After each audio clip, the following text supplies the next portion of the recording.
કેનેડામાં job find કરવા માટે તમારે રિઝ્યુમ બનાવવું ખૂબ જ જરૂરી હોય છે અને રિઝ્યુમમાં કેટલીક બાબતોનું ધ્યાન રાખવું બહુ જ જરૂરી હોય છે. તો દોસ્તો, આજના આ વિડીયોમાં હું તમને કેનેડામાં જોબ મેળવવા માટે કઈ રીતનું રિઝ્યુમ બનાવવું જરૂરી છે તેના વિશેની પૂરી જાણકારી આપીશ. નમસ્કાર, જય હિન્દ, વંદે માતરમ મિત્રો. ઝીલ ઇમિગ્રેશનની આ ચેનલમાં હું તમારું ફરી એકવાર સ્વાગત કરું છું. આજનો આ વિડીયો શરૂ કરતાં પહેલાં હું તમને અમારી કન્સલ્ટન્સીની એક નાનકડી જાણકારી આપવા માગું છું.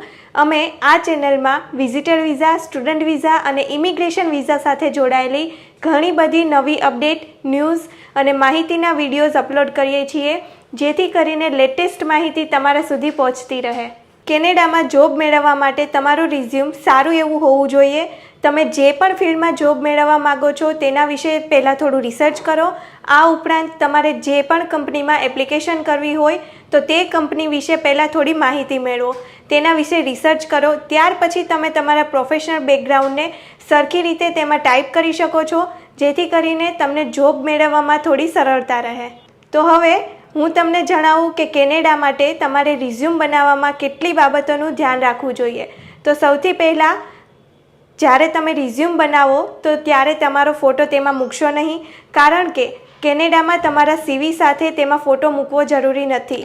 સામાન્ય રીતે તમારા સીવીમાં ફક્ત એ જ માહિતીની જરૂર હોય છે કે જે તમે જે જોબમાં એપ્લાય કરો છો તેના રિલેટેડ હોય.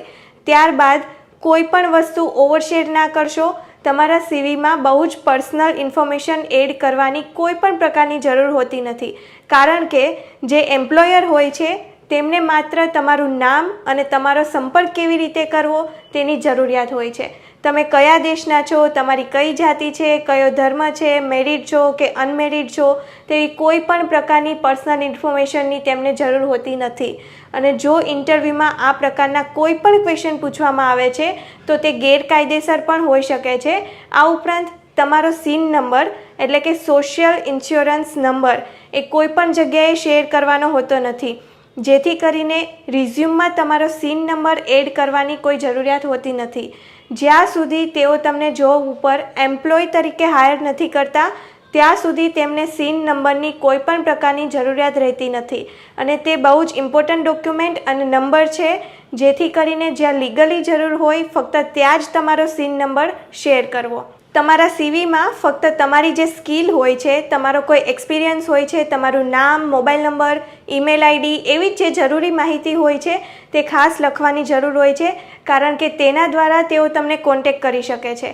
ખાસ કરીને જો તમે કોઈ અલગ સિટીમાં જોબ શોધી રહ્યા હોય તો આ બધી જ માહિતી બહુ જ ઇમ્પોર્ટન્ટ છે. અને જો તમે એવું બતાવવા માગતા હોય કે તમે જ્યાં જોબ કરવા આવવાના છો તે તમારા ઘરથી દૂર છે તો તમે તમારું એડ્રેસ તેમાં લખી શકો છો. આ ઉપરાંત જો તમે એવું ઈચ્છતા હોય કે એમ્પ્લોયર છે તે તમારો જે ફ્રેશ એક્સપિરિયન્સ છે તે જ જોવે અને તમે હજી તમારી કેરિયરની શરૂઆત કરી છે અને તમારી પાસે બહુ સારો એવો એક્સપિરિયન્સ નથી, તો તમે તેમાં એવી વસ્તુ એડ કરી શકો છો કે જે તમારી પોસ્ટિંગ સાથે રિલેટેડ હોય. સામાન્ય રીતે તમારો જે રિઝ્યુમ છે તે ટૂંકો અને વ્યવસ્થિત રાખો, કારણ કે જે તમને હાયર કરવાના છે તે કોઈ વાર્તા વાંચી રહ્યા હોય તેવું તમને ન લાગવું જોઈએ. અને એ વાતનું ધ્યાન રાખો કે તમે જ્યારે તમારો સીવી બનાવો છો ત્યારે બધી જ ડિટેલ્સ 1 અથવા તો 2 પેજની અંદર આવી જવી જોઈએ, જેથી કરીને તેમને જે કોઈ પણ ડિટેલ્સ જોતી હોય તે સરળતાથી તેમાંથી મેળવી શકે. જો તમારા એમ્પ્લોયરને રેફરન્સ જોઈતા હશે તો તેઓ તમને સામેથી પૂછી લેશે, કેમ કે જ્યારે તમે તેમની સાથે ફેસ ટુ ફેસ મિટિંગ કરો છો ત્યારે જો તમે તેમને રેફરન્સ વિશે કહેશો તો એ થોડું વધારે સારું રહેશે. તમે જે પ્રકારની જોબ કરવા માગતા હોય તેને રિલેટેડ તમારો રિઝ્યુમ બનાવો. એવું ના કરો કે કોઈ એક રિઝ્યુમ બનાવો છો અને તમે બધી જ જોબ માટે એક જગ્યાએ એક જ પ્રકારનો રિઝ્યુમ આપી દો છો, કારણ કે જો તમે દરેક જોબ પ્રમાણે અલગ અલગ રિઝ્યુમ બતાવશો તો એમ્પ્લોયરને તમારી સ્કિલ અને તમારી ડિટેલ્સ અલગથી જોવા મળી શકશે. આ ઉપરાંત એક જ જગ્યાએ રિઝ્યુમ મોકલવાને બદલે તમે અલગ અલગ જગ્યાએ અલગ અલગ રિઝ્યુમ બનાવીને મોકલી શકો છો, જેથી કરીને તમે વહેલામાં વહેલું રિઝલ્ટ મેળવી શકો છો. આ ઉપરાંત તમે જે જોબમાં એપ્લાય કરવા જઈ રહ્યા છો તો તે જોબ માટે એમ્પ્લોયર શું ફાઇન્ડ કરી રહ્યા છે તેનું થોડું રિસર્ચ કરો અને તે પ્રમાણે પોતાને તૈયાર કરો.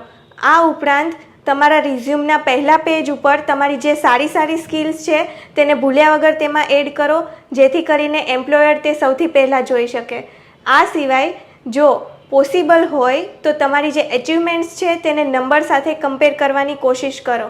ફોર એક્ઝામ્પલ કે જો તમે આગળની જોબમાં મેનેજર હતા તો એ મેન્શન કરો કે તમે કેટલા લોકોની રિસ્પોન્સિબિલિટી હેન્ડલ કરતા હતા, અથવા તો જો તમે કોઈ સેલિંગ કર્યું છે તો તમે કેવી રીતના અને કઈ રીતે અને કેટલી વસ્તુઓ સેલ કરી છે અને દર મહિને તમને અને તમારી કંપનીને કેટલો બેનિફિટ થયેલો છે એ પણ તમે દર્શાવી શકો છો.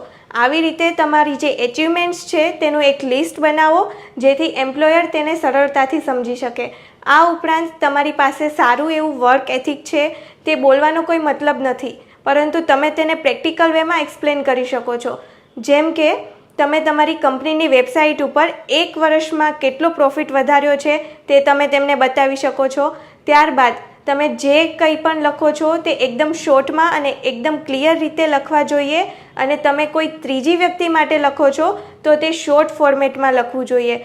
તેમાં હું કે મારું એવું કંઈ પણ ના લખવું જોઈએ.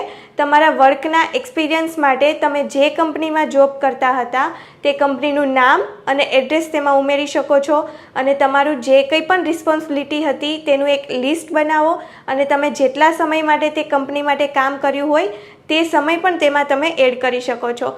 જેમ કે તમે 1 કે 2 વર્ષ માટે ત્યાં જોબ કરી છે તો તમે 2 years ઓર 1 yearનો એક્સપિરિયન્સ બતાવી શકો છો. આના સિવાય તમે તમારી એજ્યુકેશન ડિટેલ્સ સારી રીતે બતાવી શકો છો. તમે કેવી રીતે તમારું એજ્યુકેશન કમ્પ્લીટ કર્યું છે અને તમારા એજ્યુકેશનના ગ્રેડ શું છે તે પણ તમે તેમાં બતાવી શકો છો.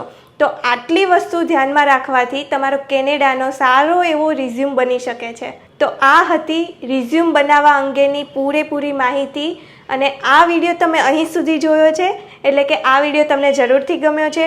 તો આ વિડીયોને લાઇક કરો, અને તમારા કોઈ પણ પ્રશ્ન હોય તો પ્લીઝ નીચે કમેન્ટ કરો. આપની લાઇક અને કમેન્ટ અમને નવા વિડીયો બનાવવા માટે ખૂબ જ મોટિવેટ કરે છે.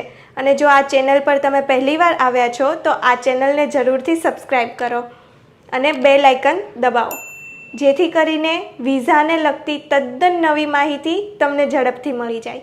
જો કોઈ તમારા મિત્ર, સગા સંબંધી વિઝા માટેની તૈયારી કરી રહ્યા હોય તો આ વિડીયો તેમના સુધી જરૂરથી પહોંચાડશો, તેમને ફોરવર્ડ કરશો, કેમ કે તમારી નાની એવી મદદથી કોઈનું વિદેશ જવાનું સપનું સાકાર થઈ શકે છે. Thank you. જય હિન્દ. વંદે માતરમ.